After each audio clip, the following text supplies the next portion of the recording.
अस्सलाम वालेकुम स्टूडेंट्स, क्या हाल है? खैर से हैं आप लोग? ठीक ठाक? अच्छा स्टूडेंट्स, आज हमने chapter number 10 second year chemistry Karachi board का एक टॉपिक थोड़ा डिस्कस करना है और वो है position of elements on the basis of electronic configuration.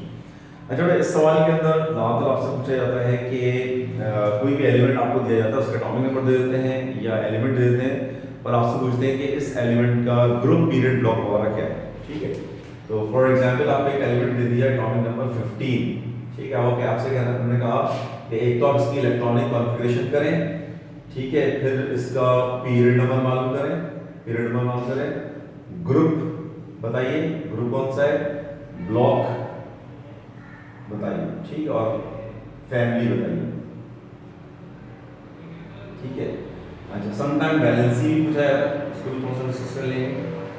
ठीक है, सबसे पहले तो इलेक्ट्रॉनिक कॉन्फ़िगरेशन करेंगे।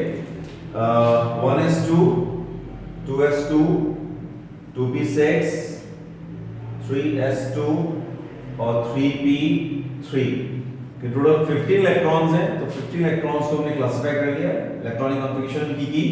तो इस तरह 10 और 5 15 इलेक्ट्रॉन्स हो गए। अच्छा, अब याद रखिएगा पीरियड मालूम करने के लिए हमें ये कैसे पता चलेगा कि पीरियड कौन सा है। तो हम देखेंगे कि सबसे हाईएस्ट कोफिशिएंट कौन सा आ रहा है। ये सबसे हाईएस्ट कोफिशिएंट आ रहा है जो कि थर्ड है, तो आप पीरियड नंबर थर्ड लिख देंगे। यानी पीरियड जो है वो आपके जो भी इस एलिमेंट का है वो थर्ड पीरियड है। ठीक है, अच्छा, अब आप देखेंगे थर्ड पीरियड के ऑर्बिटल्स कौन से हैं, यानी हाईएस्ट कोफिशिएंट वाले ऑर्बिटल्स कौन से हैं। तो आपने कहा कि हाईएस्ट कोफिशिएंट वाले ऑर्बिटल हैं, एक 3s2 है और 3p3 है। अब आप ये देखेंगे टोटल हाईएस्ट जो कोफिशिएंट वाले ऑर्बिटल्स हैं उनके पास टोटल इलेक्ट्रॉन्स कितने हैं, यानी आपने 2 और +3 को जमा कर देना है, ऐड कर देना है। दोनों ऐड करेंगे तो आप देखेंगे क्या आ रहा है 5। तो इस एलिमेंट का ग्रुप नंबर क्या आ जाएगा, 5 आ जाएगा। ठीक है, एलिमेंट का ग्रुप नंबर आ गया 5। ठीक है, अच्छा, अब ब्लॉक कैसे मालूम करते हैं। तो याद रखिएगा जिस ऑर्बिटल पर आपकी इलेक्ट्रॉनिक कॉन्फ़िगरेशन एंड हो रही है, जिस ऑर्बिटल में इलेक्ट्रॉनिक कॉन्फ़िगरेशन खत्म हो रही है, जैसे ये देखें p पे खत्म हो रही है, तो इस का जो ब्लॉक होगा वो p ब्लॉक होगा। ठीक है, इसको हम p ब्लॉक करें। अच्छा, अब एक और बात याद रखिएगा कि फैमिली कैसे मालूम करते हैं। अगर आपका ब्लॉक s या p है, s एंड p, तो फैमिली जो है वो a कहलाएगी। ठीक है, दोबारा सुन लें, अगर ब्लॉक a या b है, s या p है तो फैमिली एक लाएगी, और अगर ब्लॉक d या f, ठीक है, मैं इसको और कर लेता हूं, ज्यादा बेहतर है, स्लैश डाल देते हैं। ठीक है, तो फैमिली b कहलाएगी। अब आप देखें फैमिली आपकी क्या कहलाएगी, a कहलाएगी, क्योंकि आपका ब्लॉक जो है वो p है, तो फैमिली a हो गई। अब आ जाए वैलेंसी के लिए हम देखेंगे कि हर एलिमेंट चाहता है कि इसके लास्ट शेल में 8 इलेक्ट्रॉन। तो अब मैं इसका ग्रुप नंबर लिखूंगा, यहाँ पर जो भी ग्रुप नंबर है वो यहाँ मेंशन करूंगा, ग्रुप नंबर 5। अब ग्रुप नंबर 5 में मैं कितने इलेक्ट्रॉन ऐड करूं कि 8 हो जाए, तो इसका मतलब यहाँ 3 है, तो 3 ऐड करने पर इसका ब्लॉक जो है इसका ऑक्टेट कंप्लीट हो जाएगा। तो वैलेंसी इसकी क्या होगी, ये वाली, जितने इलेक्ट्रॉन हमें चाहिए ऑक्टेट कंप्लीट करने के लिए वो इसकी जो है वो वैलेंसी करेंगे। तो वैलेंसी इसकी बेटा हो गई 3 वैलेंसी होगी। ठीक है, अच्छा, ऑक्सीडेशन स्टेट जो है वो प्लस और माइनस होता है। इस सबसे में इसकी वैलेंसी शो करनी है कि कितने बॉन्ड बनाता है, तो ये 3 बॉन्ड बनाता है। और जैसे आपको नजर आ रहा है कि ये मुख्तलिफ इसकी क्लासिफिकेशन में कर दी। ठीक है, ये हो गई इसकी पोजीशन, राइट। तो इस तरह हम किसी भी एलिमेंट का ग्रुप पीरियड ब्लॉक वगैरह मालूम कर सकते हैं। ठीक, दोबारा एक बार रिव्यू कर देता हूं। पीरियड नंबर मालूम करने के लिए हम देखेंगे सबसे बड़ा नंबर कौन सा, सबसे बड़ा कोएफिशिएंट कौन सा है। जो सबसे बड़ा कोएफिशिएंट हो वही पीरियड है। सबसे बड़े कोएफिशिएंट वाले ऑर्बिटल्स को निकालेंगे, जो हो सकता है एक ही हो सकता है 3s हो खाली, तो 3s को देखेंगे, 3s के अंदर इलेक्ट्रॉन कितने आ रहे हैं, 2, तो फिर वो ग्रुप आपका क्या कहलाएगा, 2 कहलाएगा। लेकिन यहाँ पर दो ऑर्बिटल्स हैं 3s और 3p, तो दोनों के ऑर्बिटल्स के इलेक्ट्रॉन को सम कर लेंगे, दोनों सम करेंगे तो 5 आ जाएगा, तो ग्रुप में 5 आ गया। इलेक्ट्रॉनिक कॉन्फ़िगरेशन कहां खत्म हो रही है, p पे, तो p ब्लॉक। ठीक है, फैमिली मालूम करने के लिए देखेंगे और ब्लॉक कौन सा, s या p, अगर s या p है तो फैमिली a। और वैलेंसी में देखेंगे ऑक्टेट कंप्लीट करने के लिए एलिमेंट को कितने इलेक्ट्रॉन्स चाहिए, तो ऑक्टेट कंप्लीट करने के लिए इस एलिमेंट को 3 इलेक्ट्रॉन्स चाहिए, इसलिए इसका जो वैलेंसी हो गई वो 3 हो गई। ठीक है, अच्छा, अब एक तो ये हो गई एग्जांपल हमने सेट कर ली। अब इसी तरह हम कुछ डी ब्लॉक एलिमेंट्स की बात कर लेते हैं कि अगर एटॉमिक नंबर आपके पास लेट नेक्स्ट सपोज 24 हुआ, ठीक है, तो 24 का आप क्या करेंगे, ठीक है, यही सारी चीजें आपने मालूम कर ली, ठीक है। तो आपने कहा इलेक्ट्रॉनिक कन्फिगरेशन पहले कर लेते हैं, 1s2 2s2 2p6 3s2 3p6 4s2 और 3d4, ये होगी इसकी इलेक्ट्रॉनिक 3d4 पर इलेक्ट्रॉनिक कन्फिगरेशन जो खत्म हो गई। आप काउंट करें तो 24 इलेक्ट्रॉन यहां पे होंगे। अच्छा, अब याद रखिएगा जब भी ये खास बात है d ऑर्बिटल के हवाले से कि अगर d5 हो या d9 हो तो आप क्या करते हैं, यहां पर जो भी ऑर्बिटल होगा s का लाजिम होगा कोई ना कोई ऑर्बिटल होगा, उसमें 2 इलेक्ट्रॉन होंगे, तो एक इलेक्ट्रॉन जंप करवाएंगे यहां और इसको कर देंगे d4 से d5, ये हो जाएगा ns s1 और ये हो जाएगा d5, इसी तरह ये हो जाएगा s1 और ये हो जाएगा आपका d10। तो ये दो स्पेशल केस हैं d4 d5 जिसमें आपने इलेक्ट्रॉन्स को जंप करवाना है। क्यों जंप करवाना है, क्योंकि हाफ फिल्ड d ऑर्बिटल या फुल फिल्ड d ऑर्बिटल अपने आप को ज्यादा स्टेबल फील करता है। तो स्टेबिलिटी क्राइटेरिया क्या है कि फुल फिल्ड d ऑर्बिटल्स और half filled d orbitals are more stable than incomplete orbitals या लेस हाफ फिल्ड ऑर्बिटल, ठीक है। तो अब आपने क्या करना है, इसमें तो इलेक्ट्रॉन जंप करवा के यहां से इलेक्ट्रॉन जंप किया और यहां पर आ गया, ये तो होगी इलेक्ट्रॉनिक कन्फिगरेशन। अब आप देखेंगे कि इसमें हाईएस्ट जो है वो पहले पीरियड दे लेते हैं, तो सबसे बड़ा कोएफिशिएंट आपने बता रहा है ये, ठीक है, तो आपने कहा 4। अच्छा, अब डी वालों के लिए खास स्पेशल डी वालों के लिए है कि डी के लिए आपको ग्रुप कैसे मालूम करना होगा। ग्रुप मालूम करने के लिए आप ये आगे करेंगे कि जो भी हाईएस्ट कोएफिशिएंट है उसमें डी के इलेक्ट्रॉन को सम कर लें, डी के इलेक्ट्रॉन्स को सम कर लें, है ना। यानी ये डी के लिए बता रहा हूं, ये डी के लिए खास केस है, उसके ग्रुप मालूम करने का तरीका ये है कि जितने भी इलेक्ट्रॉन आपके पास s में होंगे उसमें आप d के इलेक्ट्रॉन्स को सम कर लेंगे, यानी 5 और 1 कितना हो गया 6, तो इसका ग्रुप नंबर जो हम रोमन में लिखेंगे, ग्रुप हो गया आपके पास 6, ठीक है, 6 लिख दिया आपने ग्रुप, ठीक है।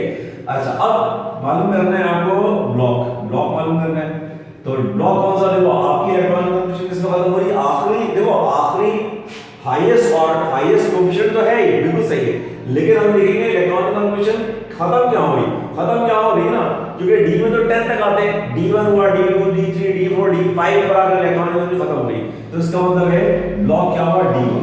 और जैसे ही आपने ब्लॉक फाइंड आउट किया, आपने फॉरेन फैमिली के बारे में बताया कि फैमिली हो गई क्या चीज, बी फैमिली, आपने बताया कि एस किया डी आएगा तो मतलब फैमिली बी का, ठीक है। अच्छा, अब बैलेंसिंग का मामला, तो याद रखिएगा जितने जो भी एलिमेंट्स जिनका ब्लॉक डी या एफ हो, अगर ब्लॉक डी या एफ आ रहा है उनकी बैलेंसिंग फिक्स नहीं होती, वेरिएबल बैलेंसिंग होती है, चेंज हो जाती है बैलेंसिंग में, फर्क आता डिपेंड करता है कंपाउंड क्या, ठीक है। अच्छा, अब ये तो मैंने आपको बता दिया डी के हवाले से। अब एक और बात बता दूं कि अगर कभी ऐसा हो कि आप मैंने आपको बताया कि प्लस कर देना आपको, ठीक है, लेकिन D7 और D8 है ना, और D6 भी कर लेते हैं, D6 D7 D8 इन सब को याद रखिएगा आपने रखना है इसमें, क्योंकि इससे पहले लाजिम है NS2 होगा, इन दोनों का आप सम करेंगे तो इस पर टोटल इलेक्ट्रॉन्स कितने आए बेटा, 8 इलेक्ट्रॉन आए, ठीक है। तो 8 इलेक्ट्रॉन्स का मतलब है कि 8 ग्रुप बन गया, 8 ग्रुप बन गया, ठीक है। तो याद रखिए this is the drawback of modern periodic table कि D7 वाला भी 8 में रखा गया है और D8 वाला भी 8 में रखा गया है, तो यहां से तो सम हो के आ जाएगा, लेकिन जब ये आप सम करेंगे ना तो आप कहेंगे सर 9 आ रहा है और 9 का कोई ग्रुप ही नहीं है। तो याद रखिएगा ये एक मॉडर्न पीरियोडिक का डिफेक्ट है कि ग्रुप D7 वाले और D8 वाले, D6 D7 D8 ये तीनों छोटे सब ग्रुप जो है वो 8 ग्रुप के अंदर ही आ रहे हैं, ठीक है। और एक और खास बात नोट कर लें F वालों के लिहाज से, क्योंकि F वाला हमेशा जो है वो आपका F ऑर्बिटल में खत्म होगी, इलेक्ट्रॉनिक कन्फिगरेशन किसका खत्म होगी, 1 से लेकर 14 में किसी भी कोई भी एक इलेक्ट्रॉन यहां पे आ रहा होगा, तो याद रखिएगा अगर F में इलेक्ट्रॉनिक कन्फिगरेशन खत्म हो रही हो, आपका आखिरी ऑर्बिटल F हो, तो फिर आपने तो उससे बाकी सब तो निकाल लेंगे, आप पीरियड मालूम कर लेंगे, ठीक है, ब्लॉक भी निकालेंगे, फैमिली निकालेंगे, वैलेंसी वेरिएबल होगी, असल मसला यहां आता है ग्रुप में। तो याद रखिएगा F वालों के लिए जब भी F पर इलेक्ट्रॉनिक कन्फिगरेशन खत्म हो तो आपने फौरन क्या करना है, थर्ड B ग्रुप रख देना है, ये 3B ग्रुप आपने जो है वो यूज करना चाहिए। ये मैं बता दूं कि ये जो क्लासिफिकेशन है जिसमें फैमिलीज बनाई गई है, ए और बी फैमिली बनाई गई है, ये हमारे पाकिस्तान के अंदर और इंडिया और दूसरे जो कंट्रीज है उसमें ये यूज हो रहा है, लेकिन जो इंटरनेशनल लेवल है यानी यूरोपियन कंट्रीज की बात करें तो वहां पर और इससे मजीद लेटेस्ट इलेक्ट्रॉनिक क्लासिफिकेशन जो है वो यूज की जा रही है, पीरियोडिक क्लासिफिकेशन यूज की जा रही है, जिसमें ग्रुप की क्लासिफिकेशन ए और बी फैमिली में खत्म कर दी गई। अब वो 1 से स्टार्ट करते हैं और 18 तक ग्रुप लेके जाते हैं, यानी 1 से स्टार्ट करेंगे और चलते जाएंगे 18 एलिमेंट्स 18 ग्रुप तक जो है वो अपने ग्रुप जो है वो चलाते हैं। फैमिलीज का तस्वर जो है वो अब जो बिल्कुल लेटेस्ट पीरियोडिक टेबल आया उसमें क्या हो गया है, एंड कर दिया गया, खत्म कर दिया गया, अब हम उसको डिस्कस नहीं करते, राइट। तो ये हो गया इलेक्ट्रॉनिक कंफ्यूजन। फिर दोबारा बता दूं कि डी वाले के अंदर D4 और D5 को, D4 D9 को आपने D5 और D10 में कन्वर्ट करना है, इलेक्ट्रॉनिक जंप करके आगे जाएगा तो यहां रह जाएगा 1, यहां भी रह जाएगा 1, ठीक है। और याद रखिएगा बैलेंसिंग इनकी वेरिएबल होगी, इसमें आपने क्या करना है, जो भी आपका हाईएस्ट कोएफिशिएंट है उसमें d के ऑर्बिटल्स के इलेक्ट्रॉन को सम कर लेना है, मिला देना है, ऐड कर देना है।